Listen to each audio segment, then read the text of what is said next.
হরে কৃষ্ণ বন্ধুরা, রেবস ব্লগ আপনাদের সকলকে স্বাগত জানিয়ে আজকের ব্লগটা আবার এই ডান্স থেকে শুরু করছি। তো আজকের ব্লগ অবশ্যই সরস্বতী পুজোরই ব্লগ, কারণ সরস্বতী পুজোর যে দুপুরবেলা পর্যন্ত যা যা করেছি, যেখানে যেখানে গেছি সেই সবগুলো আপনাদের সাথে শেয়ার করেছিলাম আগের ব্লগে। আর এই ব্লগে শেয়ার করব হচ্ছে সরস্বতী পুজোর রাত্রেবেলা ডান্স প্রোগ্রাম, আরও নানা রকম প্রোগ্রাম আছে সেইগুলো। আর আমরা যেখানে দুপুরবেলা আপনাদেরকে আগের ব্লগে দেখিয়েছিলাম যে বাড়িতেই আমাদের নিমন্ত্রণ ছিল, তো সোনার হাতে করে হয়েছে, সরস্বতী পুজো হয়েছে, পুষ্পাঞ্জলি দিয়েছি, সেই বাড়িতেই আজকে রাত্রেও নিমন্ত্রণ আছে। আর এখানে সমস্ত বাচ্চারা আছে, সবাই সরস্বতী পুজো উপলক্ষে নানা রকম প্রোগ্রাম হবে, ডান্স, তারপরে আরও নানা রকম বাচ্চাদের খেলা।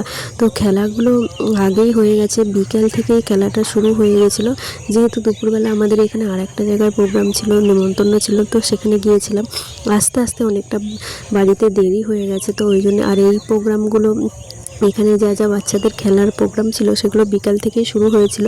তো ওই জন্য বিকালবেলা তো এখানে আসতে পারিনি, তো সেই জন্য সেই ভিডিওগুলো আপনাদের সাথে দেখাতে পারছি না, শেয়ার করতে পারছি না। এখন আমরা সন্ধ্যার দিকে এখানে আসলাম, তো এখন এসে দেখি যে সব বাচ্চাদের, ছোটো ছোটো বাচ্চারা খুব সুন্দর সুন্দর ডান্স করছে। আর এইখানে এই যে বাচ্চাটা দেখছেন কৃষ্ণ সেজে দাঁড়িয়ে আছে, তো এই বাচ্চাটা এদেরই বাড়িতেই এই ডান্স প্রোগ্রাম আর সরস্বতী পুজো সব কিছু হচ্ছে। তো এরা কেমন নাচছে বা কেমন পারফর্ম করতে পারছে সেটা বড় কথা নয়, বাচ্চারা যে খুব সুন্দর করে আনন্দ করে নিজেদের মধ্যে যে তৈরি করে যে যতটা পারছে নিজেদের যোগ্যতাটা দেখাচ্ছে, যে যতটা নিজেদেরকে তৈরি করেছে ডান্স করানো বা অন্য কিছু পারফরমেন্সগুলো, তো সেইগুলো যে দেখাচ্ছে এটাই অনেক বড় কথা, কারণ বাচ্চারা আনন্দ করছে এতেই অনেক, আর ওরাও আনন্দ দেওয়ারও চেষ্টা করছে। এখানে এই যে দেখতে পাচ্ছেন ডান্স হয়ে যাওয়ার পরে জগাই মাথায় উদ্ধার, এইটা বাচ্চারা কোনো রিহার্সাল কিন্তু করেনি, এমনি এখানে ওরা অভিনয় করে দেখাচ্ছে। তো হঠাৎই বলল যে জগাই মাথায় উদ্ধারের এইটা একটু করি, তো সেই জন্যেই এই বাচ্চা ছেলেগুলো এখানে অভিনয় করছে। মহাপ্রভু যে যেমন বেশে ছিল সেই বেশেতেই এরা এখানে শুধু অভিনয়টা করে দেখাচ্ছে। তো জগাই মাথাইকে মহাপ্রভু যে উদ্ধার করেছিল সেইটাই এখানে দেখালো। তো তারপরে ওগুলো হয়ে যাওয়ার পরে তারপরে এখন এবার শুরু হয়েছে হচ্ছে কৃষ্ণের রাধারানীর মান ভঞ্জন। কৃষ্ণ যে রাধারানীর মান করেছিল, মান ভাঙাতে এসেছিল, তো সেই লীলাটা এখানে খুব সুন্দর গানের মাধ্যম দিয়ে, কথার মধ্য দিয়ে এখানে সেই লীলাটাই তুলে ধরবে। এই মেয়েগুলো খুব সুন্দর সুন্দর নৃত্য পরিবেশনের মাধ্যমেই এখানে সব কিছু মানভঞ্জন, রাধারানীর মানভঞ্জনটা তুলে ধরেছে। আর খুব অপূর্ব কিন্তু লেগেছে। আপনারা পুরো ব্লগটা দেখতে থাকুন, আশা করি আপনাদের খুবই ভালো লাগবে। বিশেষ করে এই রাধারানীর মানভঞ্জনটা আপনাদের অবশ্যই ভালো লাগবে, দেখুন আর কমেন্টে জানাবেন কে কে। এই লীলাগুলো হওয়ার আগে, ডান্স হওয়ার আগেও আরও অনেক রকম বাচ্চাদের খেলনা হয়েছে, মোমবাতি জ্বালানো, আরও অনেক কিছু সব হয়েছে।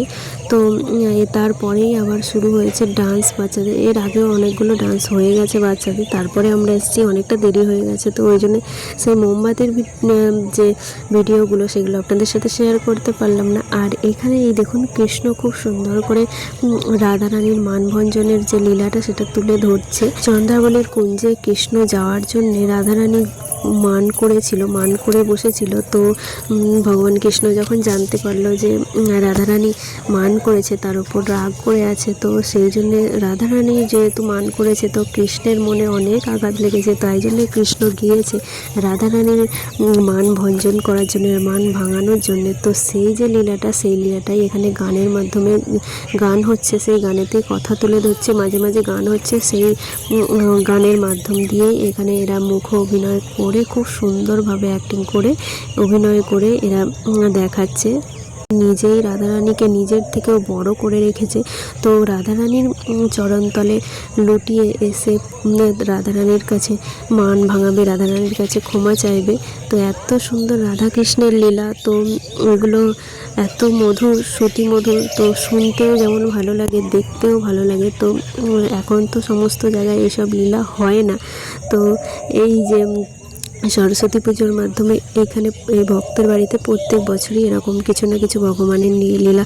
আর ভক্তদের সব রকম পুজো যাই বলুন, সরস্বতী পুজো বলুন আর যে কোনো পুজোই বলুন, সমস্ত কিন্তু ভগবান বিষয়ক ভক্তিমূলক। সব যা কিছু হবে সবই ভগবানকে কেন্দ্র করে ভক্তিমূলক কেন্দ্র হয়ে তারপরে সমস্ত কিছু অনুষ্ঠান অনুষ্ঠিত হয়। তো সেই জন্য এখানে যেমন আপনাদেরকে আগের ব্লগে দেখিয়েছিলাম যে এখানে পুজো পদ্ধতিগুলোও কিন্তু একজন মহারাজ করেছেন বৈষ্ণব মতে, বৈদিক মতে। সেরকম এখানে সমস্ত অনুষ্ঠান যা কিছু হবে সব কিছুই কিন্তু বৈষ্ণব মতে। প্রসাদও আছে এখানে, শেষে প্রোগ্রামগুলোর শেষে সবই কিন্তু বৈষ্ণব মতে। ওই জন্য ভক্তদের একটা এই দিক দিয়ে খুবই ভালো জিনিস যে তারা যাই করুক সব কিছুর উদ্দেশ্য ভগবানের উদ্দেশ্যই থাকবে, সে দেবী পূজা হোক আর যে কোনো পূজাই হোক না কেন।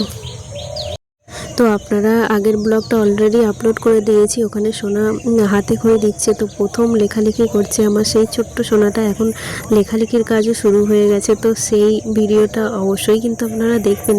আর আজকের এখানেতে কার নৃত্য সবচেয়ে ভালো লেগেছে বা কে সবচেয়ে পারফরমেন্সটা ভালো করেছে এই রাধারানীর মানভঞ্জন নাটকটাতে, তো সেটা কিন্তু অবশ্যই কমেন্ট করে জানাবেন। আর এখানে রাধারানীর মানভঞ্জনের মাধ্যম দিয়ে এখানে প্রোগ্রামটা শেষ হয়ে যাবে।